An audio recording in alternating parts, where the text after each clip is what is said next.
नमस्कार। आज हामी कक्षा 5 विषय सामाजिक अध्ययन तथा मानस मूल्य शिक्षा एकाइ 1 हामी र हाम्रो समुदाय पाठ 1 हाम्रा सामुदायिक कार्य क्रियाकलाप र अभ्यासका प्रश्नहरूको उत्तर लिएर आएका छौं। सुरु गरौं। समुदाय भनेको के हो?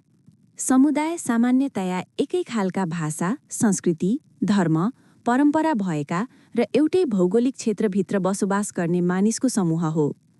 एउटै उद्देश्य बोकेर समाजको हितका लागि काम गर्ने समूहलाई पनि समुदाय भनिन्छ।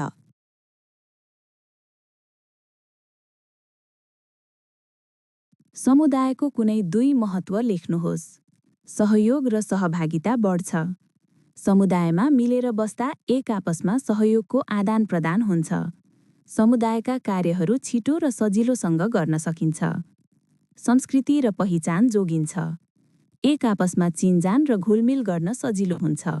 समुदायमा बस्दा भाषा, धर्म र संस्कृतिको पहिचान हुन्छ। सामुदायिक कार्यको सूची तयार पार्नुहोस्।